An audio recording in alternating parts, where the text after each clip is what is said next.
شیطان الرجیم بسم اللہ الرحمن الرحیم۔ السلام علیکم۔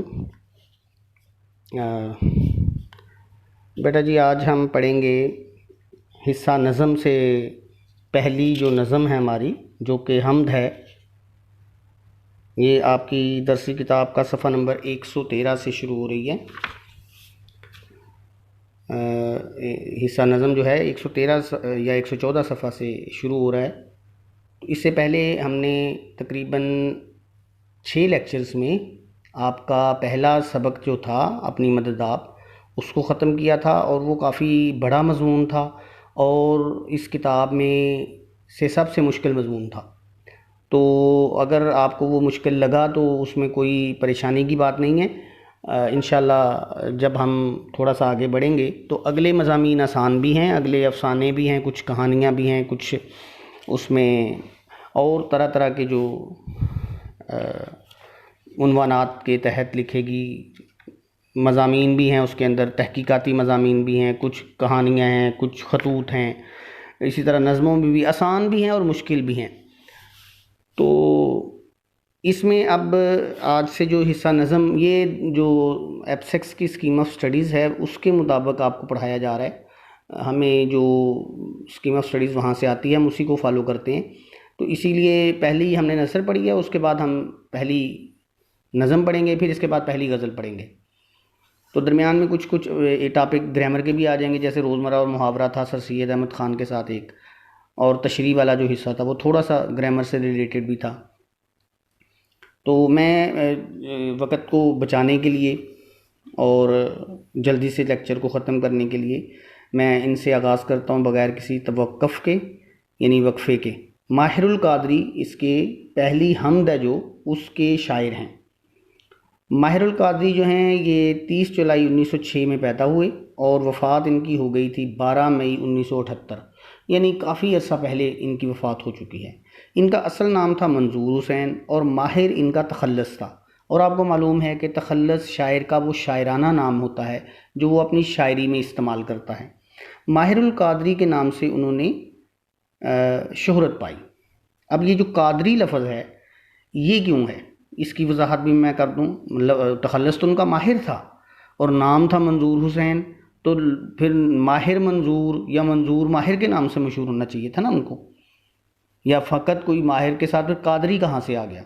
تو آپ کو معلوم ہے کہ شیخ عبد القادر جیلانی نام کے ایک بہت بڑے ولی اللہ گزرے ہیں تاریخ میں، اور ان کے جو مریدین ہیں یا ان کو ماننے والے اور ان کے رستے پہ چلنے والے یا ان کے بتائے ہوئے طریقت کے اصولوں کو ماننے والوں کو قادری کہا جاتا ہے۔ یہ سلسلہ تصوف میں ایک بہت بڑا سلسلہ ہے۔ اب تصوف کیا چیز ہے؟ بات سے بات نکلتی ہے، تو پھر تصوف جو ہے وہ قلب اور باطن کی صفائی کا نام ہے، یعنی قلب و باطن کی صفائی کر کے تو صحیح معنوں میں ایک عمل کیا جائے اس کی روح کے مطابق، تو وہ تصوف کہلاتا ہے، اور تصوف پر عمل کرنے والا صوفی کہلاتا ہے۔ تو اسلامی تصوف کے 4-5 بڑے جو ہیں وہ نام ہیں، یا طریقت کے 4-5 بڑے عنوانات ہیں۔ ان میں ایک قادری ہے، سلسلہ قادریہ ہے، پھر سلسلہ نقشبندیہ ہے، سلسلہ سہروردیہ ہے، اور سلسلہ چشتیہ ہے۔ سلسلہ قادریہ کے جو بانی ہیں وہ شیخ عبد القادر جیلانی ہیں، سلسلہ سہروردی کے جو بانی ہیں شیخ شہاب الدین سہروردی ہیں، سلسلہ نقشبندیہ کے جو بانی ہیں یا ان کے جو بڑے امام ہیں ان کا نام شیخ بہاؤالدین نقشبند۔ نقشبند ایک شہر کا نام ہے، ادھر روس کی ریاستیں تھیں پہلے، انہیں وسطی ایشیائی ریاستیں کہتے ہیں، ان میں نقشبند ایک شہر کا نام ہے، اس سے نقشبندی وہ کہلائے۔ اسی طرح چشتیہ جو ہے وہ حضرت معین الدین چشتی کی وجہ سے ان کے ماننے والوں کو چشتیہ کہا جاتا ہے۔ اب دیکھیں نا، یہاں کتاب میں یہ چیز نہیں لکھی ہوئی تھی، تو استاد کا کردار بڑا اہم ہو جاتا ہے تعلیم اور تعلم میں اور علم میں، کیونکہ استاد کے پاس جو علم ہوتا ہے وہ کتاب سے جڑ کے آگے جب چلتا ہے نا تو طلباء کے لیے بہت فائدہ مند ہوتا ہے۔ تو یہ ایک اضافی بات میں نے آپ کو بتا دی نا، اس پر تفصیل میں بعد میں بات ہو سکتی ہے، لیکن اس وقت تو صرف یہ بتایا کہ ماہر القادری کے نام سے وہ اس لیے مشہور تھے، ماہر ان کا تخلص تھا اور قادری ان کی نسبت تھی، یعنی وہ حضرت جو شیخ عبد القادر جیلانی تھے ان کو اپنا امام یا ان کے طریقہ تصوف کے پیروکار تھے، تو لہٰذا وہ قادریت کے سلسلے میں آ گئے نا تو وہ قادری ہو گئے. تو یہ ویسے آپ کے علم کے لیے بات بتائی ہے. اتر پردیش ہندوستان میں ایک صوبہ ہے، ہندوستان کے شمال میں ہے یہ صوبہ، علی گڑھ کے پاس ہی سمجھ لیں آپ. علی گڑھ کا یہ جو علاقہ ہے نا یہ بڑا یعنی یوں سمجھ لیں جس علاقے میں سیالکوٹ ہے، سیالکوٹ، لاہور، اس کے آگے دلی، اس کے آگے پھر علی گڑھ، اس کے آگے پھر الہ آباد، یہ بالکل جو ہندوستان کا جو شمالی بیلٹ ہے نا، یعنی شمال اوپری علاقہ ہے جو ہندوستان کا، جو کو ہمالیہ کی طرف جو اوپر کا علاقہ ہے نا، یہ وہ والا ایک پورا کا پورا بیلٹ ہے یہ. اور یہ بڑا علمی لحاظ سے اور کہہ لیں زرعی لحاظ سے بھی، ہر لحاظ سے یہ زرخیز علاقہ ہے. یہاں کے جو لوگ ہیں وہ بڑے ذہین بھی ہیں اور یہاں کی زمین بھی بڑی زرخیز ہے. ہندوستان میں یہ سارے علاقے بڑے یعنی زرخیز ہیں. بات لمبی ہو جائے گی. اتر پردیش کے ضلع بلند شہر تھا، وہاں پہ کوئی شہر تھا بلند شہر، وہاں پیدا ہوئی. ابتدائی تعلیم انہوں نے علی گڑھ، دیکھیں وہی علاقہ ہے نا علی گڑھ کا، وہاں سے حاصل کی. حیدرآباد دکن، اب یہ حیدرآباد دکن بالکل اس کے اپوزٹ ایک جگہ ہے. یہ شمال ہے علی گڑھ، اور حیدرآباد دکن جو ہے یہ ہندوستان کا جنوب ہے. اب جنوب جیسے پاکستان کا شمال ہم کہہ سکتے ہیں، اگر سیالکوٹ پاکستان کا شمال میں ہے اور جنوب میں کراچی ہے، تو کراچی سے اگر سمندر کے ساتھ ساتھ چلیں تو آگے بمبئی آ جاتا ہے، اور اس کے آگے چلیں تو بالکل نیچے، اگر آپ نے ہندوستان کا نقشہ دیکھا ہو تو نیچے چونچ سی بنی ہوتی ہے یا دوم سی، بالکل باریک سا نیچے ہو جاتا ہے نا، وہ جو حصہ ہے وہ حیدرآباد دکن کا علاقہ ہے. اب چونکہ سامنے نہیں ہیں آپ تو میں اس وقت صرف اسی طرح ہی سمجھا سکتا ہوں الفاظ کے ہیر پھیر کے ساتھ ہی. تو یہ بالکل دور، وہاں سے ہزاروں میل دور جا کے انہوں نے حیدرآباد دکن میں، ان کی ادبی شہرت بام عروج پر تھی، وہاں پھر قیام کیا. بام عروج کا مطلب بام دروازے کو کہتے ہیں، عروج بلندی کو کہتے ہیں. تو بام عروج ایک محاورہ ہے دراصل، یہ کل بھی آپ کو محاورے کی بات بتائیے کہ بام عروج کا مطلب یہ ہے. ویسے تو لفظی مطلب تو اس کا ہے بلندی کا دروازہ، لیکن اس کا اصطلاحی مطلب یہ ہے کہ وہ شہرت کی بلندیوں پر پہنچ گئے تھے حیدرآباد دکن میں. پاکستان بننے کے بعد وہ کراچی آ گئے، حیدرآباد دکن سے کراچی ہجرت کر آئے. وہ لوگ ہندوستان میں کچھ عرصہ انہوں نے ایک روزنامہ نکالا. روزنامہ کہتے ہیں اخبار کو ہی کہتے ہیں، روز نکلتا ہے جو. ایک ہوتا ہے روزنامہ، ایک ہوتا ہے ماہ نامہ. روزنامہ روز نکلنے والے کو کہتے ہیں، ماہ نامہ مہینے کے بعد نکلنے والے کو کہتے ہیں. اب چونکہ آج جدید دور ہے اور بچے جو ہیں وہ عادی نہیں رہے ہوئے کہ انہیں کتابوں کا کوئی شوق یا شغف رہا ہو، تو اب بچے تو موبائل اور ایس ایم ایس اور واٹس ایپ اور گوگل اور یوٹیوب کے دل دادا ہو چکے ہیں. انہیں تو کتاب سے وہ شغف ان چیزوں نے نہیں نہ رہنے دیا. اور ویسے بھی جدید دور کے تقاضے ہیں، ان کے ساتھ بھی شغف ہونا چاہیے جن کا میں نے نام لیا ابھی. تو یہ پرانے دور کی چیزیں ہیں، لیکن آپ کو پتہ ہونا چاہیے کہ روزنامے کا مطلب ہے روز نکلنے والا ایک رسالہ تھا یا کوئی اخبار تھا. مدینہ اس کا نام تھا، وہ اس سے وابستہ رہے، یعنی اس میں کام کرتے رہے. پھر 1949 میں انہوں نے رسالہ ایک اور نکالا. رسالہ کہتے ہیں ایک چھوٹی سی کتاب کو، یعنی جو روزانہ کی بنیاد پہ یا تھوڑی مدت کے اندر ہی لکھ لی جائے. بہت بڑی کتاب نہیں ہوتی یہ، چھوٹا سی کتاب جو اسے پمفلیٹ یا رسالے کا نام دیتے. پھر فاران کے نام سے انہوں نے نکالا. پھر جدہ کے ایک مشاعرے، جدہ یہ سعودی عربیہ کا شہر ہے، مکہ المکرمہ کے قریب جدہ. عام طور پہ حاجی جب جاتے ہیں تو یا تو وہ مدینہ شریف میں جا کے فلائٹ اترتی ہے ان کی، یا جدہ میں وہ جاتے ہیں. جدہ جو سعودی عربیہ ہے اس کا بالکل پاکستان سے دوسری طرف جو کنارہ ہے نا، پاکستان کی طرف والا حصہ جو ہے وہ نہیں ہے، وہ تو دہران ہے شاید یا دمام ہے، اس طرف جو علاقہ ہے بحیرہ عرب کے ساتھ ملتے ہوئے. یہ دوسری طرف کا ایک سمندر ہے، وہاں اس سے ملتا ہوا جو علاقہ ہے اس کو جدہ کہتے ہیں. یہ سعودی عرب کا شہر ہے. وہاں یہ گئے تھے ایک مشاعرے میں، تو وہاں ان کو ہارٹ اٹیک ہو گیا. حرکت قلب کا مطلب ہے دل کی حرکت ان کی بند ہو گئی. اور پھر انہوں نے وصیت کی ہوئی تھی، دیکھیں کیسی بات ہے. انہوں نے وصیت کی ہوئی تھی مجھے مکہ میں دفن کریں، اور مکہ ہی کے قریب ان کی وفات ہو گئی. تو اس کا مطلب ہے کہ اللہ تعالیٰ جو کے مقبول بندوں میں سے تھے. تو ماہر القادری نے تمام اصناف سخن میں طبع آزمائی کی. اصناف سخن جمع ہے صنف کی، اصناف جمع ہے صنف کی. صنف قسم کو کہتے ہیں، جیسے نظم ہے، جیسے غزل ہے، جیسے نثر ہے. یہ صنفیں ہیں، یہ قسمیں ہیں. کس کی؟ ادب کی. یعنی جو لٹریچر ہے اس میں کوئی شاعر ہوتا ہے، کوئی نثر نگار ہوتا ہے، کوئی نظم گو شاعر ہوتا ہے. تو انہوں نے تقریباً ہر ایک میں طبع آزمائی کا مطلب ہے ہر ایک میں انہوں نے کوشش کی، اپنی طبیعت کے مطابق انہوں نے اس کے اندر کچھ لکھا، کچھ کام کیا. لیکن ان کی اصل شہرت نعت گوئی کی وجہ سے ہے. لکھی انہوں نے نثر بھی، لکھی انہوں نے نظم بھی، لکھی انہوں نے غزل بھی. لیکن شہرت ان کو ملی ایسی نظم پہ جو نعت تھی، یعنی رسول اللہ صلی اللہ علیہ وسلم کی شان مبارک جس نظم میں بیان کی جاتی ہے وہ نعت کہلاتی ہے۔ نعت نظم کی قسم ہے، اور بنیادی طور پہ نظم ہی ایک صنف ہے، اسی کی آگے پھر قسمیں ہیں، جس میں غزل بھی نظم ہی کی ایک قسم ہے۔ تو ان کی شاعری کی نمایاں خصوصیت یہ تھی کہ وہ سادگی سے بات کرتے، بے تکلفی کا مطلب ہے کہ بات سے بات نکال دیتے اور بے دھڑک بات کر دیتے، یہ دیکھے بغیر کہ اگلا جو جملہ میں بول رہا ہوں اس کی مجھے وضاحت بھی کرنا پڑے گی، لیکن جو وہ بول لیتے تو انہیں اتنا کامل عبور ہوتا بات کے اوپر کہ جو لفظ ان کی زبان سے نکل جاتا اس کی وہ جڑ بھی جاتا ان کے کلام کے اندر۔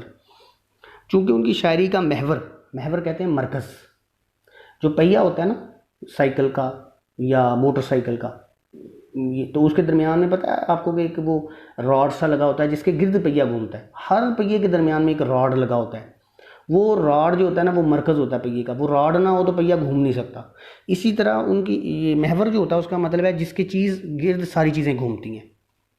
تو ان کی شاعری کا جو محور تھا نا وہ ذات رسول صلی اللہ علیہ وسلم تھی، اور اس لیے موضوع کی مناسبت سے ان کی زبان بڑی پاکیزہ اور شستہ ہے، شستہ صاف ستھری، صاف الفاظ استعمال کرتے، اور زبان سے مراد یہ نہیں ہے کہ ان کی جو یہ دیکھیں نا آپ، یہ زبان سے یہاں زبان محاورے کے معنی میں آئی ہے، یہ جو سمجھدار بچے ہیں میری بات سمجھ، یہاں زبان لغوی معنوں میں نہیں آئی، یعنی یہ نہیں کہا جا رہا کہ ان کے اندر منہ کے اندر جو زبان جو گوشت کا ٹکڑا ہے وہ بڑی صاف ستھری تھی، یہ نہیں اس کا مطلب، لغوی مطلب میں نہیں، یہ محاورتاً کہا گیا ہے کہ جو وہ لفظ بولتے تھے وہ بڑے پاکیزہ پاک صاف ہوتے تھے، کیونکہ جس بارگاہ کے لیے بولتے تھے اس کا تقاضا تھا کہ الفاظ کا جو معیار ہے وہ بہت اعلیٰ ہو اور صاف ستھرا ہو۔ ان کا دل عشق رسول سے معمور تھا، بھرا ہوا تھا، معمور کا مطلب بھرا ہوا تھا، پر تھا۔ رسول اللہ صلی اللہ علیہ وسلم کی محبت ہی اصل ایمان ہے، یہ تو ہم سب کو پتہ ہے کہ حضور صلی اللہ علیہ وسلم کی محبت ہی دراصل ایمان کی بنیاد ہے۔ جو شخص ایمان کا نام لے اور سارے کام کرے، نماز روزہ حج زکوٰۃ بھی کرے، اور کہے نہیں رسول اللہ صلی اللہ علیہ وسلم آئے تھے ایک پیغمبر بن کے، بس اتنا کافی ہے، اس کے بعد میں ان کو کوئی اہمیت نہیں دیتا، میں ساری اہمیت اللہ تعالیٰ کے کلام کو دیتا ہوں، اللہ کے نماز کو دیتا ہوں، اللہ کی عبادت کو دیتا ہوں، اور اللہ کے رسول کو میں اہمیت نہیں دیتا، وہ ایمان سے نکل جاتا ہے، اس کا ایمان ہی قبول نہیں کرتے اللہ تعالیٰ۔ یہ اس جملے کا مطلب ہے۔ یہی عشق ان کی نعتوں کا مرکز ہے، محور اور مرکز ہے، محور اور مرکز کا ایک ہی مطلب ہے، یعنی یہ انہوں نے محور کا مطلب ہی مرکز ہے اصل میں، تو یہ انہوں نے جو لکھا ہے اس کا ایک ہی مطلب ہے کہ ان کی نعتوں کا مرکز آپ کی ذات اقدس ہے۔ اسی جذبے سے سرشار ہو کر جب آپ نعت لکھتے ہیں تو سما بن جاتا ہے، سما بن جاتا ہے کہ کیفیت طاری ہو جاتی ہے سننے والوں پر۔ نبی اکرم صلی اللہ علیہ وسلم سے یہی والہانہ محبت آپ کا سرمایہ حیات ہے، سرمایہ دولت کو کہتے ہیں، حیات زندگی کو کہتے ہیں، تو اس کا مطلب کیا ہو گیا؟ زندگی کی دولت ہے، یعنی ماہر القادری کی زندگی کی جو دولت تھی جسے وہ دولت سمجھتے تھے وہ محبت رسول صلی اللہ علیہ وسلم تھی۔ آپ کا انتقال بھی مکہ مکرمہ میں ہوا اور وہاں کے مشہور قبرستان میں آسودہ خاک ہیں۔ مجموعہ ہائے کلام جو ہے اس کے نام، مجموعہ ہائے کلام جو لفظ لکھا ہوا ہے، یہ بچوں کو اگر نہیں پتہ تو میں بتاؤں کہ جب ہم اردو زبان میں کسی جمع یا زیادہ تعداد کے لیے کوئی لفظ جمع کا صیغہ استعمال کرتے ہیں تو اس سے پہلے ہائے لگاتے ہیں۔ مثلا آپ کو معلوم ہے اردو میں ہم یونائٹڈ اسٹیٹس آف امریکہ کو کیا کہتے ہیں؟ اگر معلوم ہے تو ذرا دہرائیے۔ ہم کہتے ہیں ریاست ہائے متحدہ امریکہ، یہ تو شاید آپ نے کہیں لکھا ہی نہ دیکھا ہو، آپ تو سمپل امریکہ کہتے ہوں گے۔ اب تو ہمارے ہاں بس اردو بیچاری آخری سانس لے رہی ہے، تو ہائے کا مطلب آتا ہے کہ ریاستیں ہیں 51 وہاں پہ، آپ کو پتہ ہے نا یونائٹڈ اسٹیٹس جو ہیں وہ اسٹیٹس یعنی صوبے ہیں ان کے، وہ 51 صوبے ہیں 51، تو ہم اسے کہتے ہیں یونائٹڈ اسٹیٹس کو ہم کہتے ہیں ریاست ہائے متحدہ امریکہ۔ تو خیر یہ ابھی تفصیل اس کی نہیں بتا سکتا۔ تو مجموعہ ہے کلام کا مطلب ہے کہ ان کے مجموعے کلام کے زیادہ ہیں، ان میں ایک ہے اس کے ایک کا نام ہے محسوسات ماہر، ایک کا نام ہے نغمات ماہر، ایک کا نام ہے جذبات ماہر، اور ایک کا نام ہے ذکر جمیل۔ تو یہ آج کی جو ویڈیو ہے یا جو لیکچر ہے اس میں ہم نے ماہر القادری کے بارے میں پڑھا ہے۔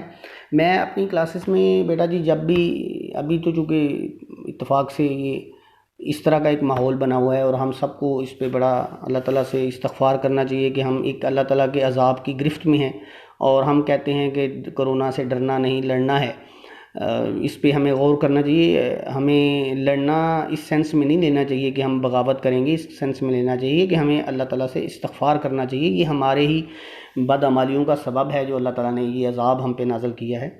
اگرچہ اللہ تعالیٰ نے پاکستان کی خصوصی طور پہ حفاظت فرمائی ہے اور اس کا خاص لطف و کرم رہا کہ اللہ تعالیٰ نے ہم کو اس سے محفوظ زیادہ تر لوگوں کو رکھا. بعض لوگ اس میں مبتلا بھی ہوئے. میں جب بھی اپنی کلاسز کا آغاز کرتا ہوں تو میں وہ سر سید احمد خان سے نہیں کرتا اور نہ ہی میں پہلے سبق سے کرتا ہوں. میں پہلے 2-3 دن بچوں کی اخلاقی لحاظ سے، تربیت کے حوالے سے کچھ لیکچرز دیتا ہوں. ان میں سب سے پہلا لیکچر درود شریف کا ہوتا ہے. میں انہیں کہتا ہوں کہ آپ روزانہ گھر سے آتے ہوئے اور جاتے ہوئے درود شریف پڑھیں. اور درود شریف کی اہمیت کے لیے پھر میں انہیں قرآن مجید کی کچھ آیات بتاتا ہوں، جیسے ان اللہ و ملائکتہ یصلون علی النبی یا ایھا الذین آمنوا صلوا علیہ وسلموا تسلیما، کہ ان اللہ بے شک اللہ و ملائکتہ اور اس کے ملائکہ یصلون علی النبی نبی صلی اللہ علیہ وسلم پر صلاۃ بھیجتے ہیں، درود بھیجتے ہیں. یا ایھا الذین اے ایمان والو، یا ایھا الذین اے ایمان والو، اے لوگو، صلو علیہ وسلم، یا ایھا الذین ان اللہ و ملائکتہ یصلون علی النبی. دیکھیں مجھے آیت بھول گئی. یا ایھا الذین آمنوا صلوا علیہ وسلموا تسلیما. اب میں معذرت چاہتا ہوں اگر میں بھول رہا ہوں اس وقت، اصل میں مجھے جلدی بھی ہے لیکچر ختم کرنے کی، اور موضوع میں بالکل اتفاقی طور پہ میں نے شروع کر دیا. تو اس آیت کا مطلب مفہوم یہ ہے، اس وقت مجھے تھوڑی سی غلطی لگ رہی ہے آیت کے عربی میں، کہ اے ایمان والو تم بھی نبی پہ درود اور سلام بھیجو. تو اس میں حکمیہ جملہ ہے یہ کہ تم بھی بھیجو، اور اس کی وضاحت یہ کی جاتی ہے کہ جب اللہ بھیجتا ہے اور اس کے فرشتے بھیجتے ہیں تو فرشتے تو اس کے لا تعداد ہیں، تو کون سے فرشتے بھیجتے ہیں؟ تو اس کی وضاحت یہ کی جاتی ہے کہ جب اس میں تعداد کا ذکر نہیں ہے تو اس کا مطلب ہے سارے فرشتے بھیجتے ہیں. اور پھر یہ بھی کہ اللہ تعالیٰ کس وقت بھیجتا ہے، تو جب وقت کا ذکر نہیں تو اس کا مطلب ہے کہ اللہ تعالیٰ ہر وقت بھیجتا ہے. تو جب میں اور آپ پڑھتے ہیں درود شریف اللہم صلی علی محمد وعلی آلہ وصحبہ وبارک وسلم، تو دراصل ہم اللہ کے ساتھ اس عمل میں شریک ہو جاتے ہیں. ٹھیک ہے، تو یہ اس کی اتنی فضیلت ہے. حضور صلی اللہ علیہ وسلم نے فرمایا جس نے مجھ پر ایک مرتبہ درود پڑھا اللہ تعالیٰ اس کو 10 نیکیاں عطا کرے گا، اس کے 10 گناہ معاف کرے گا، اس کے 10 درجے بلند ہوں گے. 30 فائدے ہیں ایک مرتبہ درود پڑھنے کے. اس پہ لمبی بات ہو سکتی ہے لیکن اس وقت فی الحال اتنا ہی ہے. تو آج کا جو لیکچر ہے فی الحال ہم ماہر القادری کے تعارف پہ رکھیں گے. انشاءاللہ کل سے ہم اس کی جو حمد ہے وہ شروع کریں گے. تو آپ اس کے اندر سے تقریباً 5 MCQs یا جتنے میکسیمم بنے، کچھ بچوں نے بنا کے جب مجھے بھیجے تھے سر سید احمد خان کے، تو بالکل آپ نے ابھی اصل میں اس کی پریکٹس کی ضرورت ہے آپ کو. تو ٹائم چونکہ ہمارے پاس اتنا نہیں ہوتا کہ میں اس کی پریکٹس بھی کرواؤں. آپ وہ لکھا کریں MCQs جس کا ایک ہی جواب بنتا ہے. مثلا منظور حسین نام اور ڈیش ان کا تخلص تھا، تو اب ماہر اس کا ایک ہی نام بنے گا. تو یہ نہیں آپ نے لکھنا کہ انہوں نے ماہر القادری کے نام سے ڈیش پائی، یہ نہیں لفظ بنتا. اس طرح کے MCQs جو ہیں وہ غیر معیاری ہوتے ہیں. وہ تو ایسے ہی ہوتا ہے کہ کوئی سی بھی لائن پکڑ لی اس میں ایک لفظ نکال دیا، وہ نہیں، ایسے نہیں بناتے. اس وقت میں مثال نہیں دے پا رہا آپ کو کہ کون سا آپ نہ بنائیں کیونکہ وقت کم ہے. تو کل انشاءاللہ ہم جب ہم شروع کریں گے تو اس میں آئیں گے. ایک اور آخر میں بتا دوں کہ وجہ شہرت ان کی ضرور نعت کی ہے، لیکن آپ نے پڑھا ہے کہ انہوں نے ہر طرح کی صنف میں تباہ آزمائی کی ہے. تو حمد جو ہے وہ نعت تو نہیں ہے، وہ تو اللہ تعالیٰ کی تعریف ہے نا.